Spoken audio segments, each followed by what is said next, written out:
وَحَسِبُوا أَلَّا تَكُونَ فِتْنَةً،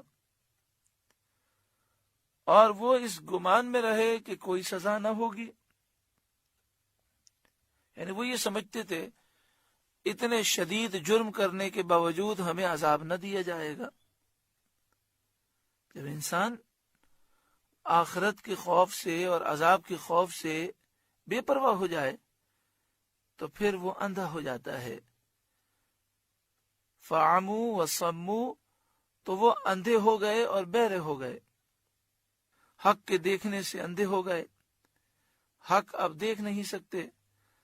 بہرے ہو گئے، حق کو سن نہیں سکتے. یہ ایسا کیوں ہوا؟ یہ اس وجہ سے کہ یہ جہالت میں بہت زیادہ ڈوب گئے اور انہوں نے خوب کفر کیا، اور حق کے قبول کرنے سے انہوں نے بہت زیادہ اعراض کیا.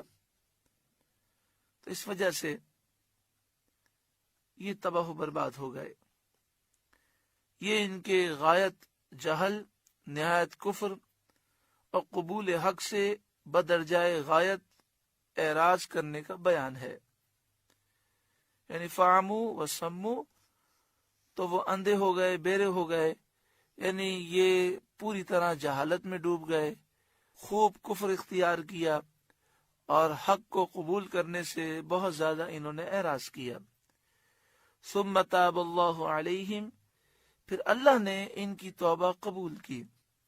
جب انہوں نے حضرت موسیٰ علیہ السلام کے بعد توبہ کی، ثم عموا وصموا کثیر منہم، پھر دوبارہ ان میں سے بہت سے اندھے اور بہرے ہو گئے، پھر وہ گناہوں میں اور کفر میں ڈوب گئے. واللہ بصیر بما یعملون، اور اللہ ان کے کام دیکھ رہا ہے. لقد کفر الذین قالوا ان اللہ هو المسیح ابن مریم، بے شک کافر ہیں وہ لوگ جو کہتے ہیں کہ اللہ وہی مسیح بن مریم ہے. یعنی جو حضرت عیسیٰ علیہ السلام کو اللہ کہتے ہیں وہ کافر ہیں، وہ مشرک ہیں. عیسائیوں کے بہت سے فرقے ہو گئے. ان میں سے یعقوبیہ اور ملکانیہ کا یہ کہنا تھا کہ عیسیٰ علیہ السلام ہی اللہ ہیں. وہ کہتے تھے کہ مریم نے خدا جنا، اور یہ بھی کہتے تھے کہ الہ نے ذات عیسیٰ میں حلول کیا، یعنی عیسیٰ علیہ السلام کی ذات میں اللہ داخل ہو گیا، نعوذ باللہ من ذالک، اور وہ ان کے ساتھ متحد ہو گیا. یعنی اللہ عیسیٰ علیہ السلام کی ذات سے مل گیا تو عیسیٰ اللہ ہو گئے، الہ ہو گئے، نعوذ باللہ من ذالک.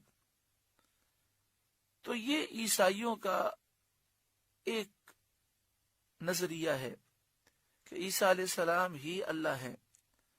تو ایسا کہنے والے مشرک ہیں، کافر ہیں. وقال المسیح یا بنی اسرائیل اعبدوا اللہ ربی وربکم، اور مسیح نے تو یہ کہا تھا، عیسیٰ علیہ السلام نے تو یہ فرمایا تھا، اے بنی اسرائیل اللہ کی بندگی کرو جو میرا رب ہے اور تمہارا رب ہے، اور میں اس کا بندہ ہوں، میں خدا نہیں ہوں، الہ نہیں ہوں. یہ بات حضرت عیسیٰ علیہ السلام نے فرمائی تھی. انہ من یشرک باللہ، بے شک جو اللہ کا شریک ٹھہرائے، یعنی اللہ کے سوا کسی کو خدا الہ معبود سمجھے، فقد حرم اللہ علیہ الجنہ، تو اللہ نے اس پر جنت حرام کر دی. ومأواہ النار، اور اس کا ٹھکانہ جہنم ہے. وما للظالمین من انصار، اور ظالموں کا کوئی مددگار نہیں.